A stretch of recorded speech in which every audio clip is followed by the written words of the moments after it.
Pushkin. All right, what do we want to start with? We have to start with green. Okay. Just like if we were doing wines, we'd start with whites and then go to reds. Yeah. I don't think we should blow out our palates too early. I mean, do you want to get to most of this? Do you have time? Not long ago, a man named Tony Gebley came to my apartment. Young guy, dark hair, grew up in New Jersey. He runs something called Tea Epicure, which does for specialty tea what Robert Parker did for wine, analyzes it and rates it. Tony had a big backpack with him and carefully unwrapped its contents. A thermometer to make sure we didn't overheat the water, a mini Chinese teapot called a gaiwan, some special Norwegian teacups, and tea, 6 kinds: green, yellow, white, oolong, black, and fermented. Oh, and a 7th kind. We'll get to that. So this is called Lu Bao. Lu Bao. And it's from Guangxi province. And this tea was produced in 2009. Do you have to steep fermented tea for a long time? No, typically not. I mean, it instantly colored the water. Right? Look at that. You call that the liquor. The liquor, yes. Yeah. And if somebody put milk and sugar in this tea, you would shoot them. I do not like tea snobs. Like I am against tea snobbery. But I was going to say, but this tea is special. It came from this famous collector. You're down to your last little bits of it. If I were to walk in and pour a big chunk of half and half in it and two sugar cubes, you would be a little upset. I would say, Malcolm, you're not fully appreciating this tea, but I respect your preferences. Tony inhaled deeply into his teacup, then looked thoughtful. All right, I'll let you both just lift up the lid and sniff that. Ooh. I'm getting a little bit of a spinachy feel from that. Oh, yeah. Almost like a Swiss chard or something. Yeah. Never gotten that from a tea before. We had a lot of tea by this point. Me, my producer Jacob, Tony. Tony says it's an actual phenomenon called being tea drunk. Jacob and I were definitely tea drunk. Oh, it is interesting. Okay, tell me, Tony. There's like a forest leaves, like a mat on the forest floor of brown leaves. I get that bit of earthiness with there's like a roasted carrot going on in there for me. That's the vegetal note I'm getting from it. Mm-hmm.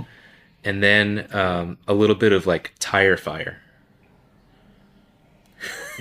That proves you're from Jersey.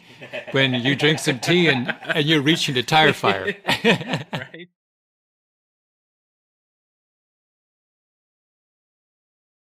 My name is Malcolm Gladwell. You're listening to Revisionist History, my podcast about things overlooked and misunderstood.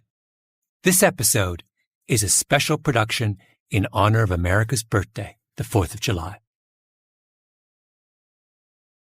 It's about the Boston Tea Party, one of the first and most critical steps on the path to American independence.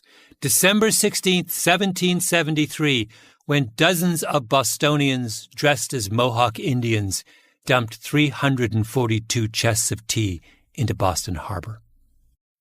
Wait. Hold on. I know what you're thinking. The Boston Tea Party was a protest against British oppression. It was an act of principle. The gang that threw the tea overboard called themselves the Sons of Liberty. No taxation without representation, blah, blah, blah. We'll get to that. But let's start with a fact that is so glaringly obvious that it stuns me that so many Americans have overlooked it. It was the Boston Tea Party, not the Molasses Party, not the Pewter Mug Party. The whole thing was about tea. Wait, so we're going to set the scene. Tony, I want you to be ready. It is 1770. We are in Boston. We're on like Newbury Street, or I don't know if Newbury was still around then, but we are we're at the home of Governor Grosvenor. We're having afternoon tea, and he's served up a little Boohee. Boohee, the dominant tea of colonial New England. Shipped in from Fujian province in China from the Wuyi mountain range. Boohee is what the Sons of Liberty dumped overboard on the night of the Boston Tea Party. Tony, I'd like you to tell us, what is that experience for the people in Governor Grosvenor's drawing room at 3 o'clock as they have their boohee? So everyone would be talking about the news of the day and sharing snacks, various sweets and pastries, sweetmeats, preserved fruits, nuts, etc. Yeah. And sipping tea, multiple cups of it. Okay, tell me about boohee. This particular boohee is very heavy on the smoke. I do get an aroma of tea, though, under that smoke now that it's been steeped. I think I needed that water to hit it that I wasn't getting in the dry leaf.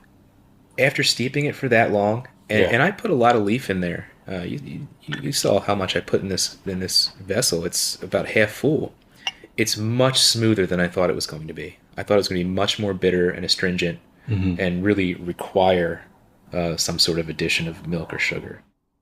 Delicious, refreshing, addictive. There's a very deep, leathery taste. And when I say leathery, I mean like that smell of like your mother's purse or something. You know, a very earthy, leathery smell. Like dirty, almost. So if you were drinking this, Tony, in 1760, you're putting milk in it? Yeah. Are you putting sugar in it? Because they're loading it up with sugar, aren't they? Back in that time I would, yes. If I was Colonial Tony, absolutely. Colonial Tony drinks this with sugar? I don't know. I somehow think Colonial Tony even then has his standards intact. I'll tell you this about Colonial Tony.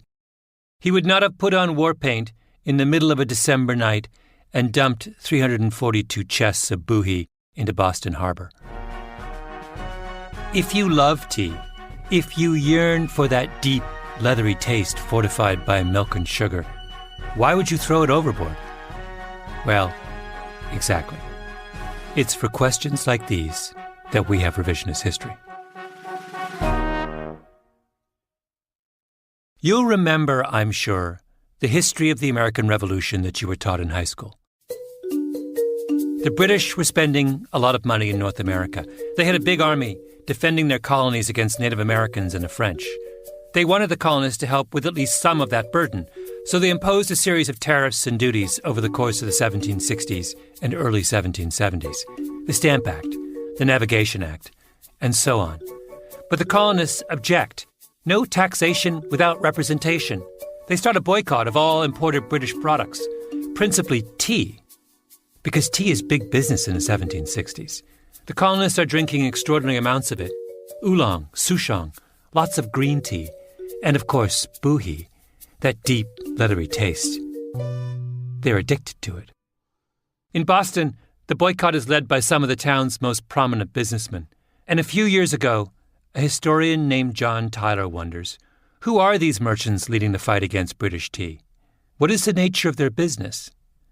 So he goes to the Boston Athenaeum on Beacon Street, one of the oldest independent libraries in the United States. Ornate high ceilings, enormous leaded windows, founded in 1807, full of all sorts of treasures. And Tyler starts digging through old insurance records in the Athenaeum archives. I mean, is this a vast set of boxes? I mean, what are we talking about here? We're talking about hundreds of policies that were written during that period by a man named Ezekiel Price. Tyler is an elegant man, cultivated patrician. Just retired after 36 years teaching history at Groton, one of the exclusive private boarding schools of New England.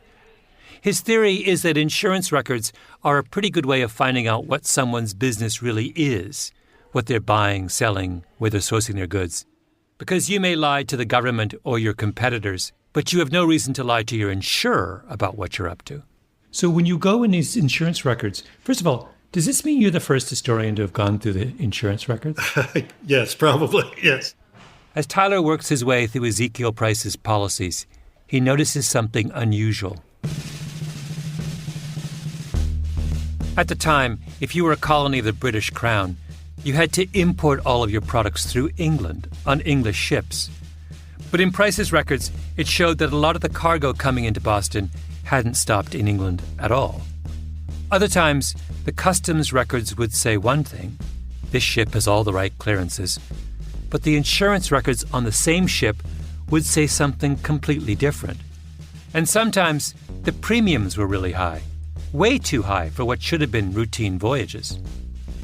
The patriots of Boston, Tyler realizes, are smugglers, tea smugglers. Historians had always suspected as much because there was a lot of smuggling in those days. But Tyler shows that it's everywhere, everyone. Some of the biggest names in Boston. John Hancock is in the middle of it. They're shipping in tea from China via Amsterdam and then on to America through some circuitous route. You could touch at some remote port in the British Isles. And oftentimes when they're coming from Amsterdam, they go to the Orkney Islands. They allege that they have declared their cargo there, and so therefore it's now legal. They've found some obliging customs officer in the Orkneys who's willing to stamp it as okay. In a trove of old documents at Harvard Business School, Tyler stumbled across another gold mine. A list made up by a big colonial-era shipping company of every bribe and ruse they used to get tea into Massachusetts. In that case, they landed the cargo in Plymouth, just down the coast from Boston. Thomas Hutchinson, the governor of Massachusetts, was powerless to stop it. They run it ashore there and then bring it in wagons into Boston, and there's really no way of telling then. Mm-hmm. The same thing happens if you could import things through Rhode Island, where Hutchinson refers to Rhode Island as that abandoned little colony. Where there's no regulation at all, and therefore it's this porous place where all sorts of smuggled goods can trickle in. Then came the big boycott of British imports. It was called the non-importation movement, supposedly a principled stand against taxation without representation. But who's behind that? Many of the same group of smugglers. And if I'm a smuggler, I'm delighted with non-importation. Yes. Yes, because you can sell more smuggled tea. Yeah. So during non-importation, the amount of legit British tea must be shrinking to almost nothing. Correct. So the smugglers have free rein at this point. Yes. The British are trying to raise money to defend the colonies by taxing the tea the colonists drink. But the colonists aren't paying the tax. They're all drinking cheaper illegal tea. So the British do the logical thing. They pass the Tea Act of 1773, which cuts the cost of the tea imported through proper channels. Now, the legal stuff is as affordable as the illegal stuff. So what do the patriots do? They dress up as Mohawk Indians, sneak out into Boston Harbor, and throw 342 chests of perfectly good boohee into the water. The Tea Act was an attempt to put the smugglers out of business. The Boston Tea Party was the smugglers' attempt to stay in business. Let me spell it out for you.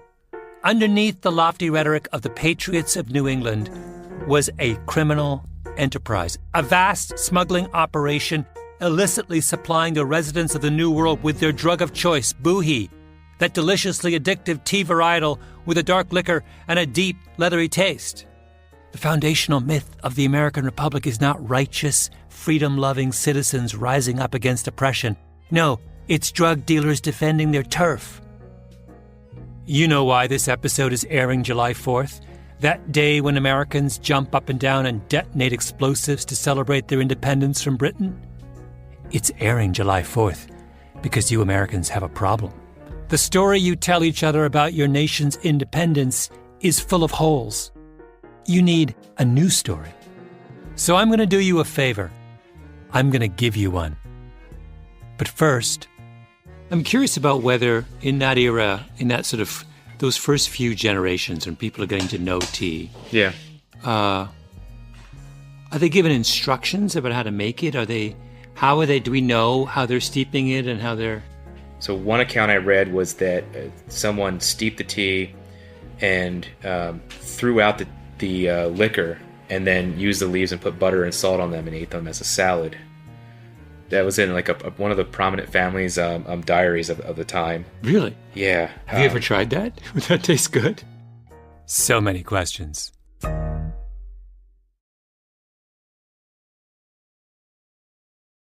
All right. I think we need to start over.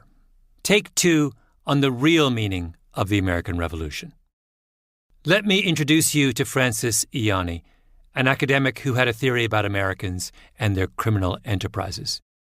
Although calling Ianni an academic seems a little limiting.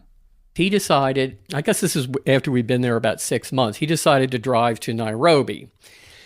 And I can't remember the exact distance. It might be 600-700 miles. But back then there were places where there literally wasn't a road. I don't think there was any paved road. And you'd be driving along, and all of a sudden, the road would just end. Juan Ianni. That's Francis Ianni's eldest son, talking about how his father moved his family to Ethiopia in the early 1960s and decided, one day, to drive to Nairobi. All they had was a Volkswagen minibus, which isn't exactly built for off-road adventures. Back then, people who made the journey did it in a convoy. Ianni was like, why bother? Let's go solo. This is a tangent, because Francis Ianni is one of my favorite people that I've never met. We'll get back to tea, I promise. So you'd have to go by dead reckoning to figure out where you were to come out on the other side. And wait a second. Your dad has, your parents have how many children at this point? I have 2 brothers. So there's 3 of you. You're the eldest? I'm the eldest. My brothers are 8 and 10 years younger than I am. At the time, this was 1960, so they were 5 and 3. And of course, my mother was... Go ahead.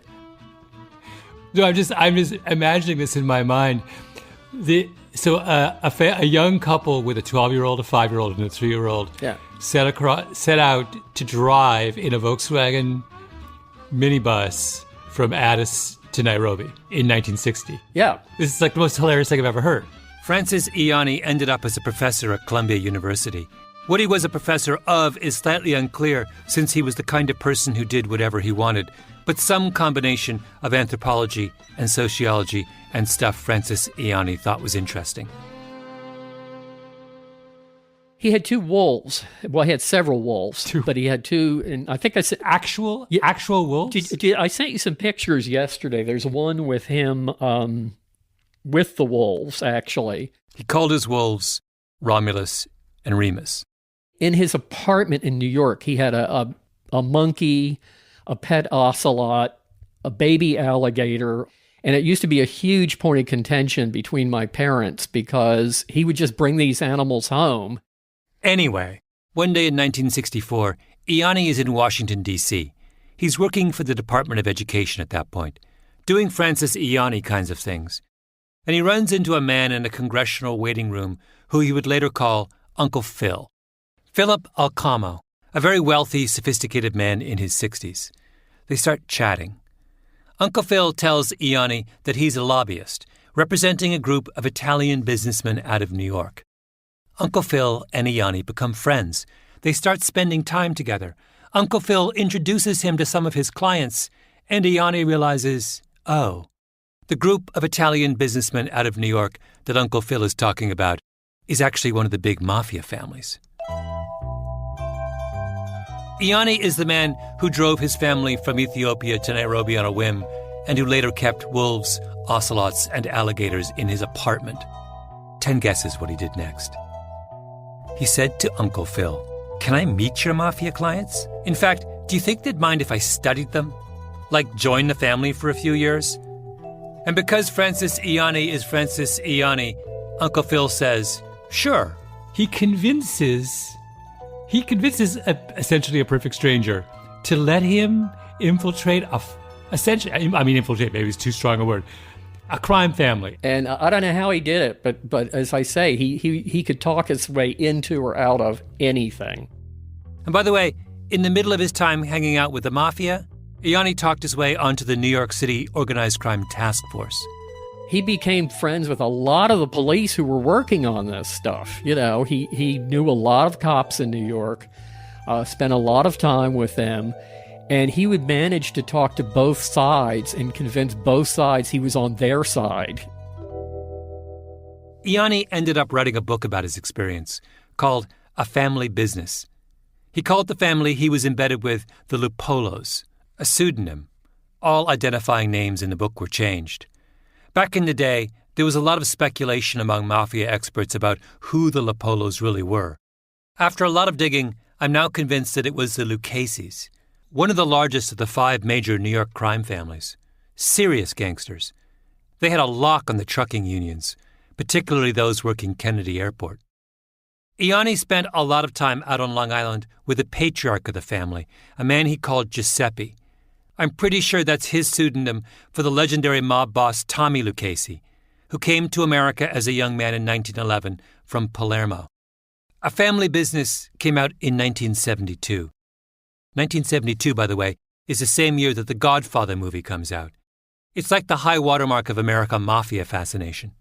But Ianni's book is nothing like The Godfather. Nobody gets whacked. Nobody goes to jail. Nobody goes to the mattresses. Nobody betrays anyone. It's not a crime book. It's a book about business. By 1970, Ianni calculated that there were 42 fourth-generation members of the family, and only 4 of those 42 were still involved in the family's crime businesses. The rest were all respectable members of the upper middle class. The kids went to fancy colleges. One daughter was married to a judge's son, another to a dentist. One was completing a master's degree in psychology. Another was a member of the English department at a liberal arts college. There were several lawyers, a physician, a stockbroker. Uncle Phil's son was an accountant who lived on an estate in the posh Old Westbury section of Long Island's North Shore. His granddaughter rode horses and was a show jumper. His grandson was an up-and-coming yachtsman. And Uncle Phil himself lived in Manhattan, collected art, and was a regular at the opera. The Lucchese's had gone legit. Now, does that surprise you? The signature line in The Godfather is Michael Corleone saying, "Just when I thought I was out, they pull me back in." He wants to go legit, and he can't. A lot of the mythology around crime says that's the pattern. Crime is addictive. Once you're in the underworld, you lose contact with the real world. You reject its values. But Ianni's point is that the far more typical trajectory is the one he described with the Lucchese's.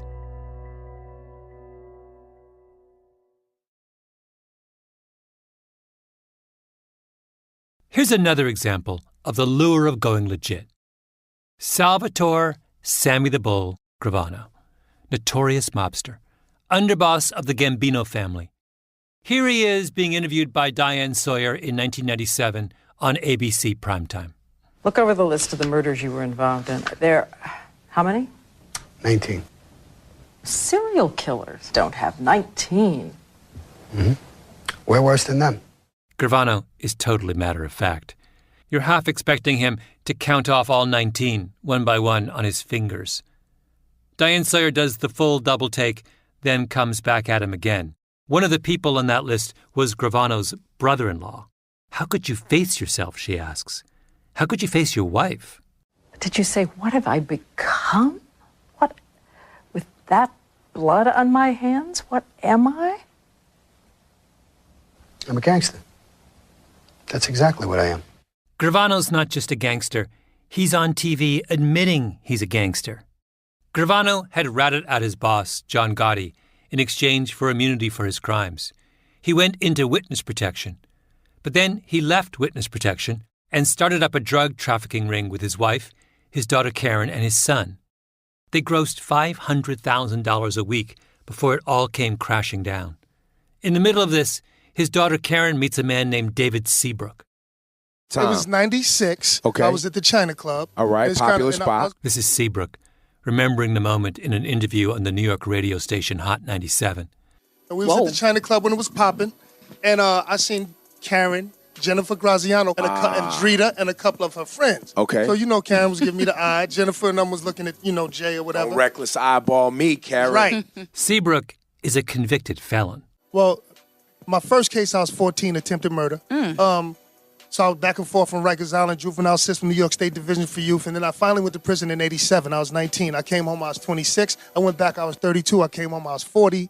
Lord have mercy. Seabrook and Karen Gravano get engaged, have a daughter together named Karina. But before they can get married, David gets sent away on the last of those convictions for a drug-dealing operation with his baby mama's father, Sammy the Bull Gravano. This is a serious crime family. Except they all want to go legit. Karen Gravano got probation on the drug charge and ended up on the VH1 reality show Mob Wives, where Sammy the Bull got to play doting granddad. And, even my father's very honest with the kids. And it's like, don't be like me. Be better than me. Learn from me. My nephew is great in baseball. My father's like, every day, go to, be a gangster in another way. I whacked people, you can whack balls. Sorry. Mob Wives ran for 6 seasons. Karen gave up a thriving career as a drug dealer for reality TV. David Seabrook, meanwhile, got a bachelor's degree in prison and finished a business degree after his sentence, then found a company that would hire him despite 5 felony convictions. Mind you, I started at the bottom. Well, lo and behold, I run the company now. It's 60 employees. I'm the quality manager.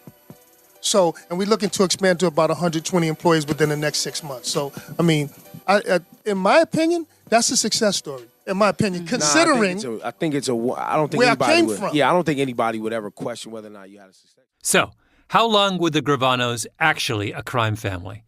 Well, Sammy the Bull's parents were dressmakers in Bensonhurst, Brooklyn. They were legit. Sammy went bad as a teenager and stayed bad for his whole life.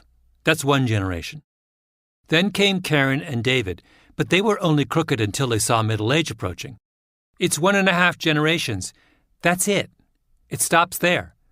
I don't know if I want to stay on Staten Island. Karen and David's daughter, Karina, wants nothing to do with the crooked life. I have so much bigger dreams and bigger plans that I have to keep my head straight, and I want to break the pattern of my family.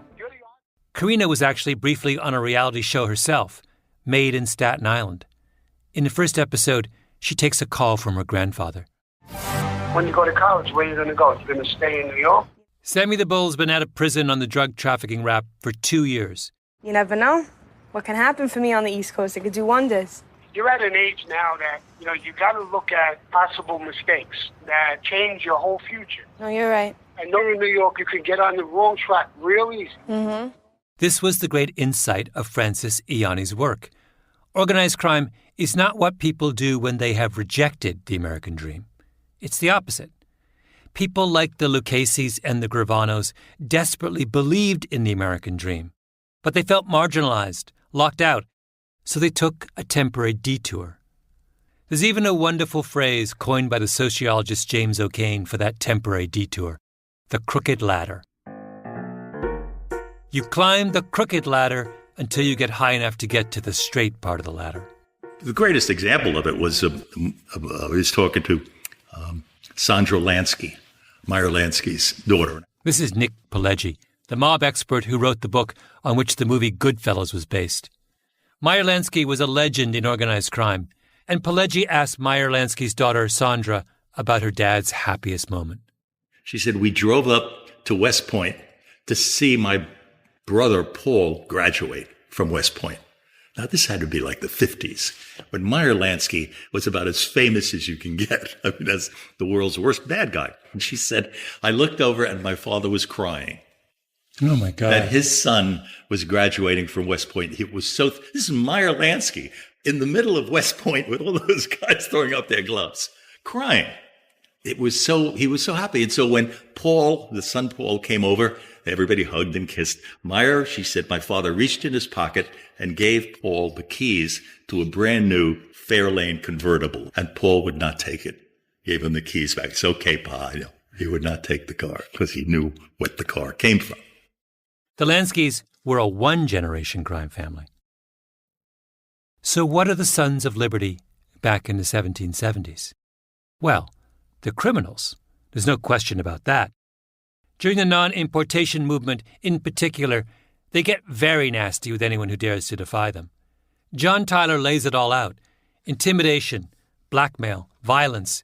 When someone defies them, they retaliate with hot tar and feathers. It's interesting that in American history textbooks, tarring and feathering comes out as some sort of cute little thing the patriots do, when it's a really hideous thing to have, hot tar poured all over you and you'd have second or third degree burns as a result. You'd be scarred for life. And then have to have this tar removed from your skin, from your hair,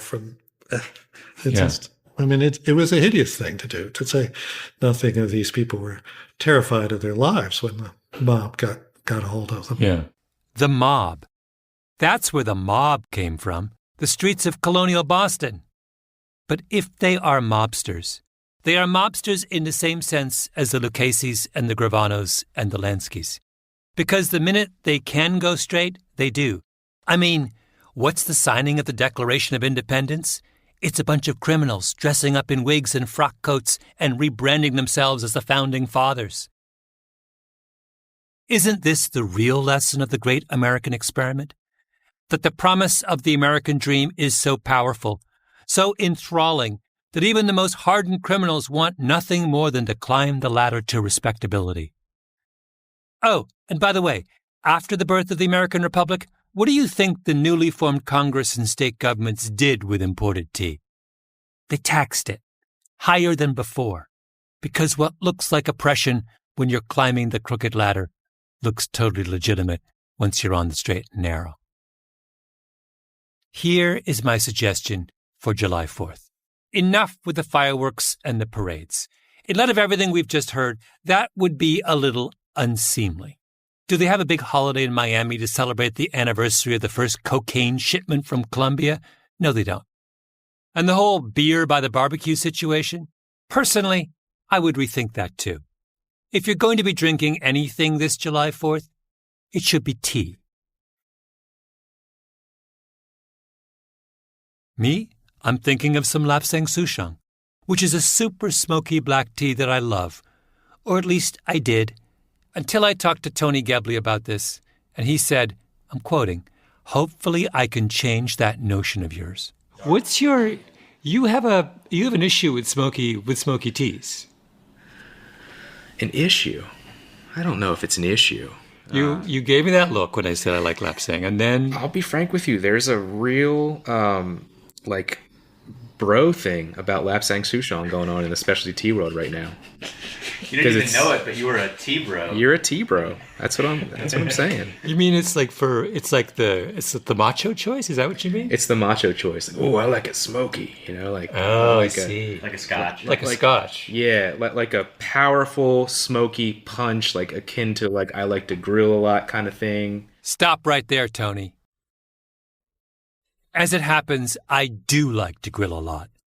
And I'll be grilling some steaks this July 4th, with a steaming cup of Lapsang Souchong in my hand as I toast the drug smugglers, thugs, and mobsters who saw in the promise of these United States a chance to go legit. Happy birthday, America.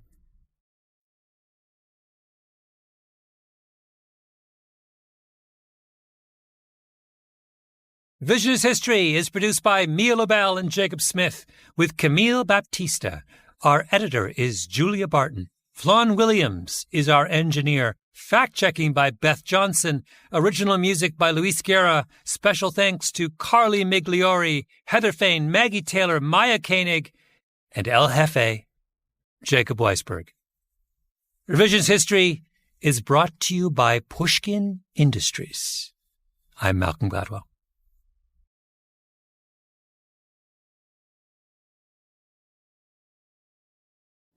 The reason I said Lapsang Souchong is a bit of a bro tea is because I feel like males really took to that style of tea, and when that happened, when the tea producers saw that happening, the level of smoke kept getting more and more extreme to the point where it's just all smoke. It's out of control. But I'm intrigued by the notion that people like me are ruining tea. I'm now feeling a little guilty. You're not ruining tea. I don't want to look like a bad guy. I'm part of the bro over smoking No, you didn't know. It's all right. And I don't know what type of Lapsang Souchong you're drinking. It could be great.